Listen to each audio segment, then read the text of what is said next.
Oi, Eliane, bom dia. Bom dia, Raíssen, bom dia, ouvintes. Vamos começar falando desse relançamento do programa Mais Médicos, que volta, e a ministra Anísia Trindade, que vai conduzir tudo isso, deu uma entrevista exclusiva ao Estadão, falou também sobre o Farmácia Popular, que foi muito maltratado, né, no final do governo passado, Eliane. O governo do presidente Luiz Inácio Lula da Silva está aproveitando esses 100 primeiros dias para restaurar os programas, né? Recuperar aqueles programas todos dele que foram estraçalhados na era Bolsonaro. E eram todos programas de grande alcance social, né? Em várias áreas da saúde, da educação, enfim, do ambiente, em todas as áreas. E eram, enfim, marcas muito fortes, não só do PT, mas dos 2 primeiros governos Lula. Então, a Anísia Trindade, que está indo muito bem, tá em alta, inclusive no Palácio do Planalto, está em alta na mídia, né? A Anísia Trindade deu uma entrevista para o Estadão explicando que a ideia do Mais Médicos, o Mais Médicos que foi lançado, me parece que no governo Dilma Rousseff, não foi nem do Lula, foi no governo Dilma Rousseff, que o programa, ela elogiou o programa original, mas diz que está ampliando, está atualizando o programa. Uma coisa importante é que este programa, este novo formato, favorece os médicos brasileiros, né? Vão buscar os médicos formados no Brasil, os médicos brasileiros formados no exterior ou médicos estrangeiros formados dentro do Brasil. Mas ninguém fecha a porta. Se tiver vaga e faltar médico, eles não têm nenhum problema de pegar médicos estrangeiros também. Além disso, a Anísia Trindade disse ao Estadão que vai cumprir a determinação legal, que é trazer de volta para o programa 2.700 médicos cubanos que foram afastados depois que foi encerrado o programa direto com o governo de Cuba, né? E agora, sem esse convênio com o governo de Cuba, os médicos agora individualmente serão trazidos de volta por determinação judicial. Segundo a Anísia Trindade, um dos problemas do programa original era a falta de fixação dos profissionais. Então, os médicos jovens iam para o interior, para as periferias, ficavam lá um tempo só buscando uma alavanca para voltar para os grandes centros. E ela quer fixar as pessoas, né, fixar os médicos nessas comunidades. Uma das formas já está em processo, que é a ampliação de cursos de medicina fora dos grandes centros. Então é mais fácil você pegar a pessoa do local, que se forma numa universidade mais local, para ficar naquele local. Então isso é uma questão, a formação dos jovens médicos. A outra coisa, a possibilidade de especialização. O Mais Médicos trabalhava muito com a especialização na área de medicina de família e da medicina de comunidade. Agora não. Agora eles vão ampliar a possibilidade de especialização com telemedicina. Então, o jovem médico, a jovem médica estão no interior, na periferia, e vão poder fazer especialização por telemedicina, por exemplo, em pediatria, ginecologia, obstetrícia e por aí vai, né? A outra coisa é o tempo. Os profissionais vão ter bônus. Quanto mais tempo eles ficarem naquele lugar, quanto mais tempo eles consolidarem seus laços com aquela comunidade, eles vão tendo bônus. Então é um programa que focou muito na fixação de médicos. E a origem disso é que o Brasil tem muitos médicos, não é falta de médico não, e a formação cresceu muito, aumentou muito o número de médicos. O problema é a concentração, é a má distribuição de médicos pelo território brasileiro, né? Quanto mais distante e mais pobre a comunidade, menos médico tem. Devia ser balanceado, e é essa a intenção da ministra Nízia Trindade. Quanto à farmácia popular, né, ela está negociando para anunciar no dia 10 de abril um novo formato em que o pagamento seja direto do Ministério da Saúde, sem intermediários. Então, Nízia Trindade está aí, tá na linha de frente dos ministros que fazem chover, fazem acontecer. Ela que também foi muito importante num programa de emergência que teve muita visibilidade, muita reportagem, inclusive fora do Brasil, que foi cuidar da saúde dos pequenos e dos velhos Yanomamis que estavam sendo massacrados lá em Roraima. É isso. Muito bem. Eliane, outro assunto, vamos falar um pouco agora de finanças, porque isso mexe muito com a vida de aposentados e pensionistas. Teve aquela redução dos juros do consignado de 2,14% para 1,70%, aquela coisa que você já comentou aqui, não consultaram o Ministério da Fazenda, ninguém conversou com ninguém. Agora o governo está buscando um meio termo, uma solução meio termo. É aquela história, Heisen, quando está tudo uma confusão, cria-se um grupo de trabalho, né? Cria-se um grupo de trabalho para discutir, mas o fato é o seguinte, é que o ministro da Previdência criou aí uma confusão danada. Ele se reuniu ali, ele que tem maioria no Conselho Nacional de Previdência Social, ele deu uma canetada, né? Sem consultar o Palácio do Planalto, sem aval do Ministério da Fazenda, sem coisa nenhuma. Ele anunciou essa redução de juros para o consignado, o crédito consignado para aposentados de INSS. Tudo muito bonito, lindo, bacana. Só tem uma coisa, né? Faltou combinar com os russos, porque os bancos não gostaram disso, não foram consultados, não foram considerados parceiros e simplesmente cancelaram o crédito consignado. Então, em vez de ficar com um empréstimo com juros mais baratos, né? O que aconteceu? Os aposentados ficaram sem crédito nenhum, sem consignado nenhum. Então, diante desse impasse, o governo reuniu todo mundo para saber o que fazer. Lembrando que isso também atingiu os bancos públicos, Caixa Econômica, Banco do Brasil, que são proibidos por lei de fazer esse tipo de pirueta, né? E, por fim, jogou luzes também, mais luzes contra o Banco Central. Aliás, esse pode ser o nosso próximo comentário. O Banco Central voltou a estar na linha de fogo, né? Aliás, sim, né? Porque ontem, para todo lado, o seminário era no BNDES, né, Eliane? E os ataques vieram de todo lado aí, até do vice-geraldo Alckmin também, né? Criticou os juros, a gente ouviu de tudo nesse seminário. Até do Stiglitz, né, que é prêmio Nobel de Economia, é um super badalado, o primeiro. Desde o início, foi estranho o BNDES fazer um seminário sobre macroeconomia, né, que não é a área dele, é a área do Haddad, e ficou pairando no ar que o Aloysio Mercadante, que foi sempre, né, durante anos, consultor econômico do Lula, está competindo com Fernando Haddad. Né? O Aloysio Mercadante tomando as dores do PT, da Gleice Hoffmann, etc., todo mundo contra o Haddad. Então, já ficou estranho a própria realização desse seminário. Aí vem lá todo mundo e o saco de pancadas foi o Banco Central, portanto, Roberto Campos Neto. E o que está em foco? A discussão sobre os juros, que o Stiglitz disse que eu agora esqueci exatamente o termo dele, mas ele disse que é uma espécie de escândalo internacional, né? É chocante a taxa de juros. Ele falou em pena de morte, né? Ele falou que é a pena de morte que ele falou. Exatamente, obrigada.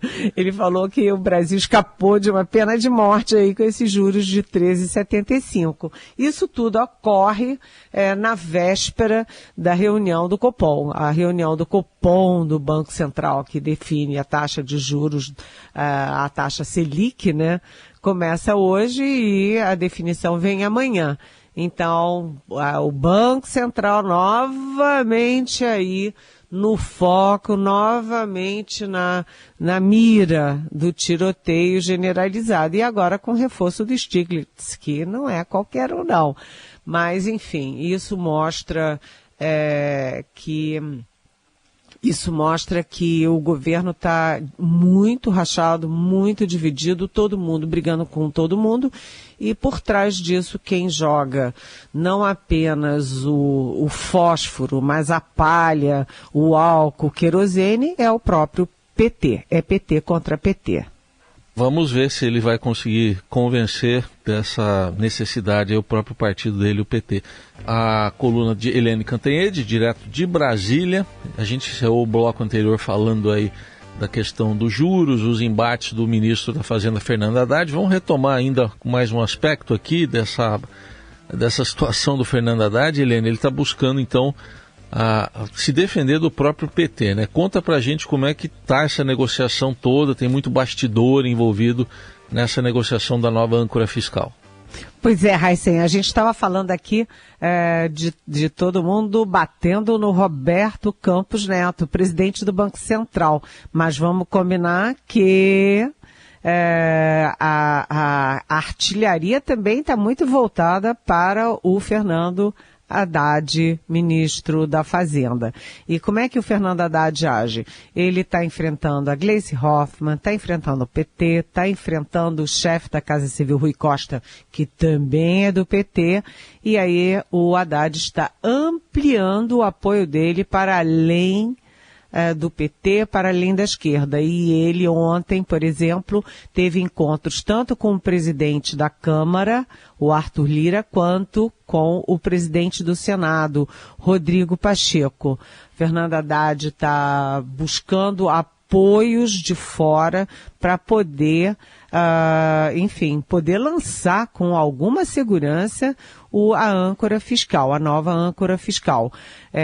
O Haddad já teve embates públicos com a Gleisi Hoffmann, né, não só por causa dos juros do Banco Central, mas também porque ela quer se meter aí na política econômica, e agora ele tem um problema maior, porque é um problema dentro do governo e um problema dentro das reuniões para definir o formato definitivo da âncora fiscal que vai para o Congresso. E quem está liderando esse processo é o Rui Costa, que na última reunião de sexta-feira cobrou a inclusão, a flexibilização do teto de gastos para as PPPs, para o PAC, enfim, para obras e para investimentos.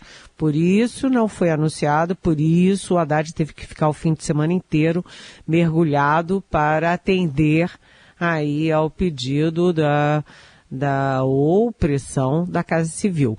Então, como está com dificuldade dentro do PT, dentro do governo, o Haddad se aproximou muito da Simone Tebet, né, tem o apoio também do Geraldo Alckmin e agora busca as cúpulas da Câmara e do Senado, porque afinal das contas quem vai votar tudo isso é a Câmara e o Senado. Então, Haddad, além de se debruçar sobre as questões técnicas, também entra na negociação política para aprovação da nova âncora fiscal.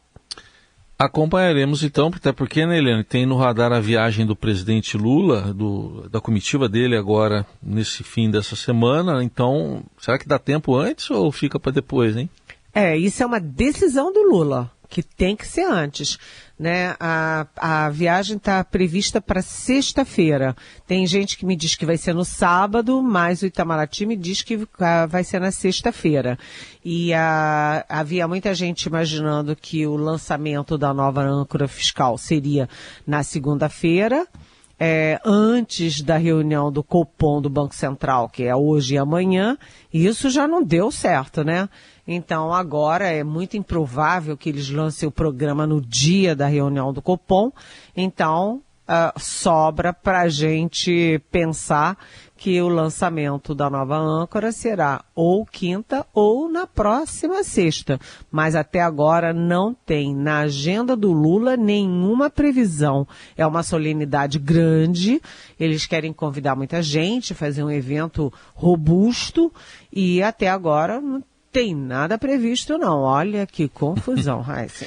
Tá bom, a gente confere logo mais. Bom, mas o presidente chinês, que vai receber o presidente Lula lá no país dele, esteve ontem com Vladimir Putin na Rússia. E como é que o Itamaraty faz a leitura desse encontro, hein, dos presidentes da Rússia e da China, hein, Helene?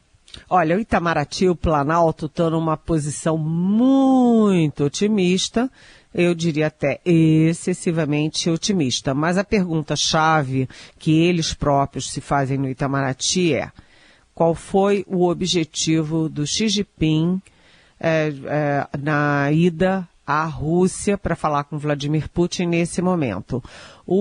Você tem um mundo dividido em torno dessa guerra, né? De um lado, com a Ucrânia firmemente mandando armamento para a Ucrânia,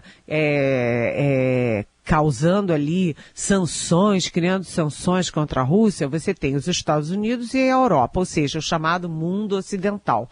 Do outro lado, a China tem dado suporte à Rússia, mas sem mandar armamento, já dizendo não, traçando ali no chão uma linha vermelha, dizendo daqui eu não passo em relação ao uso de armas nucleares, né? E o Xi Jinping, ele acaba de ser reconduzido para mais um mandato na China e a primeira coisa, o primeiro grande movimento que ele fez foi um movimento na área externa, ao mediar um acordo considerado até então improvável de reaproximação entre o Irã e a Arábia Saudita.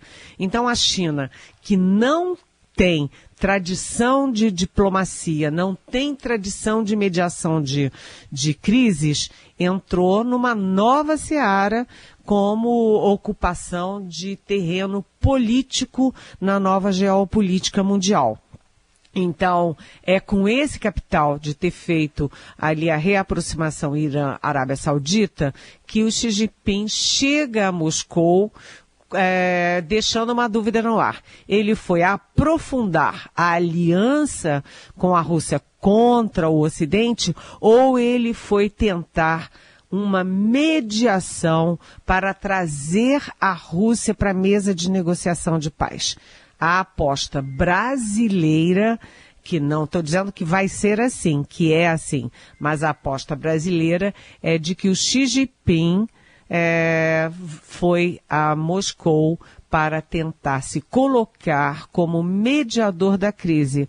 Por quê? Porque a China está muito isolada no mundo, ela é muito hostilizada pelo mundo ocidental, ela tem um embate, uma guerra de hegemonia com os Estados Unidos e ela precisa melhorar a posição dela no contexto internacional. Então, nada melhor para isso, para melhorar a imagem, para edulcorar a imagem chinesa, do que ela se meter ali a líder de uma negociação. Isso abre espaço para o que mais nos interessa, que é a ida do Lula à China. Ou seja, se o Xi Jinping abre espaço para trazer a Rússia para uma mesa de negociação, e isso favorece o ambiente para a chegada do Lula, que também fala num clube da paz, que também quer mediar, ajudar a mediar a paz. Agora, se o Xi Jinping, na verdade, está fazendo o jogo da Rússia, aprofundando a crise, o Lula terá todo o direito de discordar da China na viagem a Pequim. Não tem nada de mais. Na diplomacia, você está numa viagem de amigos, de parceiros, com 250 pessoas na comitiva, com muitas questões bilaterais, comércio, indústria, radares, etc. Mas não tem nenhum empecilho para o Lula criticar o Xi Jinping e a China se for necessário. Ou seja, a ida do Xi Jinping a Moscou fortalece a ida do Lula a Pequim.